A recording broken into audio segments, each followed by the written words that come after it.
Ada beberapa sunnah dari Rasulullah SAW yang kalau diamalkan insya Allah sholat subuhnya gak berat.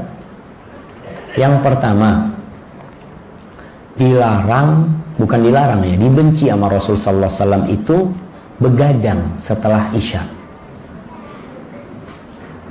Ngobrol, sekarang nggak ngobrol, yang ngobrol pakai HP, sama aja. Ustaz Ana, alhamdulillah Ustaz Ana sekarang kalau habis isya nggak pernah ngobrol lagi sama orang. Ini tadi sampai HP sampai jam 11 kadang kala. Sama juga. Ada yang ngobrol sama TV. Dia pegang remote, bismillah. Nah, iya, itu yang menyebabkan bangun subuh sulit.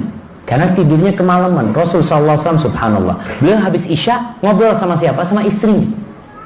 Pulang habis sholat isya dari Masjid Nabawi, beliau ngobrol sama istrinya sebentar. Ini ceritanya para sahabat. Setelah itu beliau tidur. Sehingga orang ini nggak bisa tidur terlalu panjang, jemaah.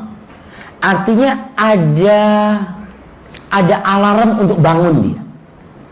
Antum bisa tidur 24 jam? Nggak ada. Ada orang bangun, ya Allah. Dia bangun lagi. Karena memang ada alarm itu. Tapi kalau orang itu tidurnya kurang, ya dia sulit dibangunin. Antum kalau tidurnya cukup, insya Allah bangun. Dan orang-orang desa, Masya Allah, kalau kita lihat memang listrik ini nikmat dan fitnah. Orang-orang kampung itu Masya Allah, habis isya sepi jalan. Jam 3 itu kampung sudah hidup, jemaah. Orang berangkat ke sawah, kemana, hidup. Kok bisa mereka bangun jam 3 dalam kondisi fit? Karena tidurnya cukup. Maka kita mulai biasakan itu. Tidurnya cukup, selain zikir-zikir ya, doa sebelum tidur, ambil wudu, kemudian tidurnya yang benar. Banyak wirid-wirid sebelum tidur yang perlu dibaca, di antara baca surat Tabarak umpamanya kalau dia bisa baca itu. Maka insya Allah, Ustaz Ana nggak bisa tidur. Tunggu, nggak bisa tidur, baca Quran. Kenapa? Itu setannya nggak suka sama antum baca Quran. Antum bikin ngantuk. Ini Allah, ini begadang baca Quran tambah banyak pahalanya kata dia. Setan itu juga berpikir positif negatifnya mah. Nah, ada kalau orang ini bangun baca Quran, buat setan dia dapat pahala. Tapi kalau orang ini tidur baca Quran cuma 3 ayat, beda dengan dia baca 20 ayat pahala dia. Sedangkan setan berusaha untuk menyesatkan manusia dengan segala cara.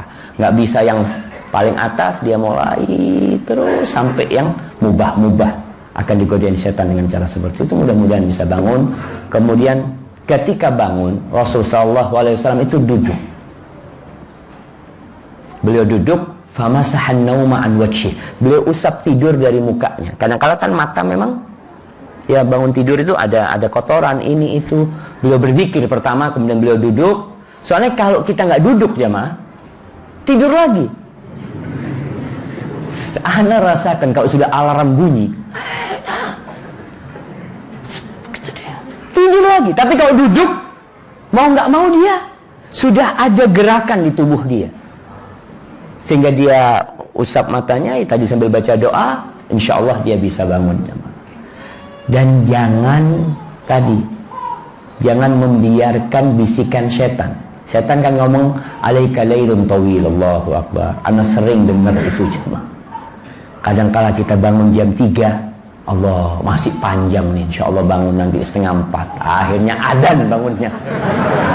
Gara-gara setannya ngomong malamnya masih panjang gitu, masih bisa nambah nih sedikit. Jangan nambah, antum bangun sudah jemaah.